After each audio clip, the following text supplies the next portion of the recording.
Hi guys, you watching flying without limitations. आज के इस वीडियो में हम देखने वाले हैं सोशल स्टेटस यानी कि सामाजिक स्थिति के बारे में। कहाँ की? वैदिक काल की या वैदिक सभ्यता यानी कि वैदिक सिविलाइजेशन या वैदिक पीरियड की सामाजिक स्थिति के बारे में हम देख रहे हैं, है ना। तो अभी हम कई सारी चीज़ें देख चुके हैं। क्या क्या देख चुके हैं हम जल्दी से मुझे कमेंट करके बताओ। एडमिनिस्ट्रेशन देख चुके हैं और देख चुके हैं कि वैदिक सभ्यता क्या है। तो आज की इस वीडियो में हम सामाजिक स्थिति देख लेते हैं। वहाँ के लोग कैसे होते थे, उनको क्या खाना पसंद था, वो करते क्या थे, किस टाइप के घर में रहते थे और डिवाइड कैसे हुई थी सोसाइटी, जो मैं आपको पहली वीडियो में बता चुका हूँ थोड़ा बहुत। चलो कोई नहीं, वापस से रिकॉल करेंगे थोड़ा सा। तो गाइस अब स्टार्ट करते हैं फटाफट से हम वैदिक काल की ये चीज़ें देखना। और हाँ यार, हम ये भी देखेंगे लास्ट में इस वीडियो के कि लेटर वैदिक पीरियड में क्या क्या ऐसे अंतर आए जिस वजह से वैदिक सभ्यता खत्म हो गई पूरी और इतनी कुप्रथाएं चालू हो गई। तो हम स्टार्ट करते हैं फटाफट। अगर आप चैनल पे न्यू हो तो चैनल को सब्सक्राइब करना, वीडियो पसंद है तो लाइक करना। अब बने रहो एंड तक वीडियो में। अब चलते हैं वीडियो की ओर। तो गाइस सबसे पहले देखते हैं कि यहाँ की सामाजिक स्थिति कैसी थी। तो यहाँ पे समाज ना 4 वर्णों में विभाजित किया गया था, जैसा कि हमने आपको पहले भी बताया। वर्ण व्यवस्था कर्म आधारित थी। अभी हम बात कर रहे हैं ऋग वैदिक काल यानी कि शुरुआत से बात कर रहे हैं, बिल्कुल अर्ली वैदिक पीरियड में। और लेटर वैदिक पीरियड में क्या क्या चेंजेस आए वो तो मैं आपको बताऊंगा ही अभी। तो यार तो अब फिलहाल के लिए क्या थी सामाजिक व्यवस्था किस पर आधारित थी? कर्म पे, यानी कि कर्मा पे डिपेंड करते थे कि आप कौन से वर्णा के हो। तो अब देखते हैं फटाफट से अपने 4 वर्ण कौन कौन से थे। 4 वर्णास इन सोसाइटी, समाज में 4 वर्ण ब्राह्मण, क्षत्रिय, वैश्य और शूद्र। तो ये थे।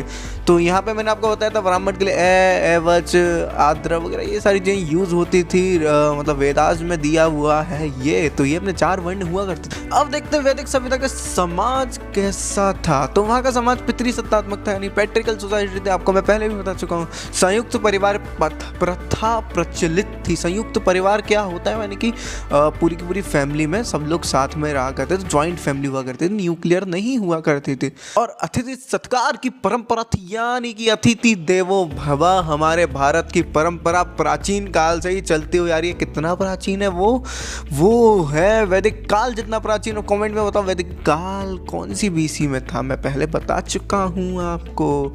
भिखारियों और कृषि दासों का अस्तित्व नहीं था, यानी कि स्लेव्स नहीं हुआ करते थे जो, और साथ में बेगर्स भी नहीं हुआ करते थे उस टाइम में।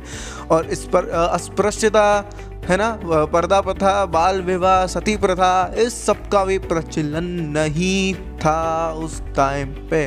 तो पैट्रियर्कल सोसाइटी थी, ये मैं आपको पहले बता ही चुका हूँ। तो फटाफट से आप रिकॉल करके फटाफट से लिख सकते हो कमेंट बॉक्स में। आप देखते हैं अगली चीज़ है कि फीमेल्स के क्या क्या राइट्स थे। फीमेल्स किस टाइप की है कि महिलाएं कैसी हुआ करती थी वैदिक काल में। तो यार एजुकेशन और अपना जो ग्रूम होता है, ग्रूम यानी कि अपना दूल्हा चुनने का अधिकार महिलाओं को ही था। और विधवा विवाह होता था वहाँ पे, यानी कि डॉरी नहीं होता था उस टाइम पे। और इंटरकास्ट मैरिज भी होती थी उस टाइम पे, यानी कि अंतर जातीय विवाह भी होता था। तो यार ये तो आपको पता ही है। तो एजुकेशन वगैरह भी लेती थी वहाँ की फीमेल्स। तो इससे हमें पता चलता है यार कितना अच्छी मतलब लेवल था यार। महिलाओं को कितने सारे राइट्स मिल रखे थे जो कि बाद में नहीं मिले थे, जो कि अब तक भी कहीं कहीं पे नहीं मिलते हैं लेडीज़ को राइट्स जो मिल चुके थे वैदिक पीरियड यानी कि वैदिक सिविलाइजेशन के अंदर। अब देखें अगली चीज़ तो हम कि प्रोफेशन क्या था वहाँ के पर्सन्स का। तो ऋग्वैदिक लोग क्या थे, मुख्यतः पशुपालक थे। वैसे तो कृषि भी करते थे और पशु भी पालक, यानी कि अपना मतलब जो कैटल्स वगैरह होते थे उन सबको मतलब पालते थे, ठीक है। तो एनिमल्स वगैरह इनका मेन काम था पशु पालना। और संपत्ति की कई गाय थी यहाँ, मतलब यार मतलब जो मनी हो ना, अगर आप अमीर होना चाहते हो, अभी कैसे हो गया आप अमीर, जरा कमेंट करके बताओ। अभी आप किस चीज़ को मानते हो, ऐसी क्या चीज़ आपके पास हो जिससे आप अमीर माने जाओ? क्या सोना है वो चीज़, या क्रिप्टो करेंसी है, क्या है यार वो चीज़? मुझे बताना यार कमेंट करके, ठीक है। तो यार देखो, पर उस टाइम पे संपत्ति की इकाई क्या थी? गाय। अब तो यार गाय ऐसे घूमती हैं यार, अपनी गाय माता मतलब घूमती है इधर उधर। पर उस टाइम पे ये लग्जरी थी, जिसके पास गाय है उसके पास बहुत रुपए, बहुत पैसे वाला पर्सन है। इसके महत्व का तो इस तथ्य से पता चलता है कि उस टाइम पे मैंने आपको बताया था ना, गवस्टी हुआ करता था। गवस्टी यानी कि गाय के लिए युद्ध, मतलब यार देखो अभी तो सोने चांदी के लिए युद्ध होता है, सीमाओं के लिए युद्ध होता है, यानी कि हम लैंड के लिए युद्ध होता है, बाउंड्रीज एक्सपेंड करने के लिए युद्ध होता है। पर लेकिन उस टाइम पे वॉर किस लिए होती थी? वो होती थी गाय के लिए। गाय, हम इतनी काउस चाहिए, हमें हमें इतनी काउस चाहिए, मतलब हम लोगों ने मान लो एक जैसे राजा की बात करी थी हमने, जन है तो एक जन जब दूसरे जन से लड़ाई करेगा तो वो गाय के लिए करेगा, उसकी सारी गाय उसकी हो जाएगी जब वो जीत जाएगा एक जन। तो यह मैं आपको बोल, तो यूनिट ऑफ प्रॉपर्टी क्या थी, गाय थी। तो ये हमने देख लिया वहाँ के जो लोग थे। अब देखते हैं फूड एंड हाउस क्या क्या थे, मतलब क्या पसंद था भैया इनको खाना पीना। तो देखो यार जौ वहाँ का मेन जो अनाज था अपना, मतलब ग्रेन था अपना, बार्ली मेनली खाया जाता था वहाँ पे। और वहाँ पे वेज का मेनली ज़्यादातर मैक्सिमम मेजॉरिटी वेज वाली थी। पर हाँ आर्य दोनों टाइप के हुआ करते थे, वेज भी हुआ करते थे, नॉन वेज भी हुआ करते थे। मैं आपको बता ही चुका हूँ पहले ही आर्य क्या थे। तो सोम रस यानी कि एक इनकी ड्रिंक हुआ करते थे जिसे अमृत बोला करते थे, तो उसका प्रचलन था, ये वो पिया करते थे, इनके लिए बहुत टेस्टी था वो। और लोग मिट्टी और घास फूस से बने हुए मकान में रहते, यानी कि आपने देखिए ना झोंपड़ी हट देखिए ना आपने, हट में रहते थे लोग उस टाइम पे, है ना, झोंपड़ी वगैरह इस चीज़ से बनाते थे।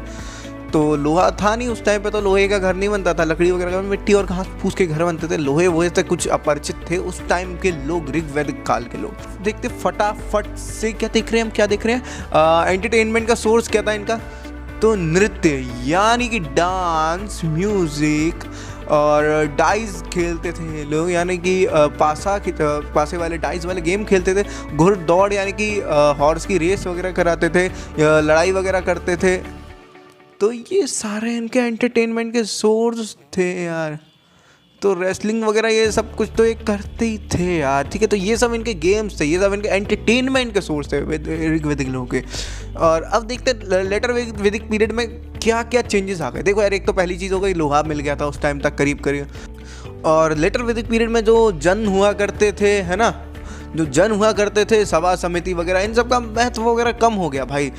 राजा ना निरंकुश यानी कि बहुत ही ज़्यादा मतलब अपने हाथ में उसने अपनी सारी की सारी पावर्स ले ली, मोनार्की वाला सिस्टम आ गया बिल्कुल। पहले जैसे चुना वुना करते थे, लेटर वैदिक पीरियड में ये सारी चीज़ें बंद होने लगी धीरे धीरे करके। राजा ने सारी की सारी पावर्स अपने हाथ में ले ली।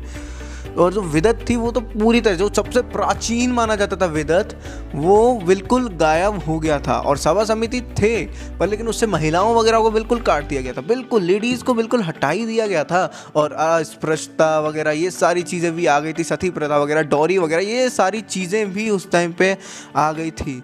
और जो लेडीज़ थी वो सभा समिति विदत वगैरह कहीं जाती नहीं थी, विदत तो बिल्कुल विलुप्ति कर दिया गया था।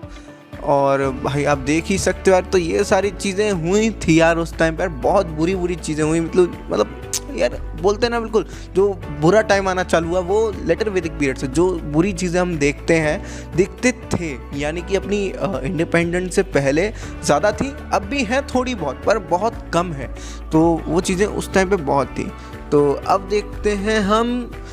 तो गाइस वीडियो पसंद हो तो लाइक करना, चैनल पे न्यू सब्सक्राइब करना। वैदिक काल और हिस्ट्री से रिलेटेड सारी वीडियोस के लिए हिस्ट्री वाली प्लेलिस्ट पे क्लिक करो, जाओ। अब मिलते हैं तब तक के लिए वीडियो पसंद लाइक करना, चैनल पे न्यू सब्सक्राइब करना। मिलते हैं तब तक के लिए जय हिंद, जय भारत, वंदे मातरम।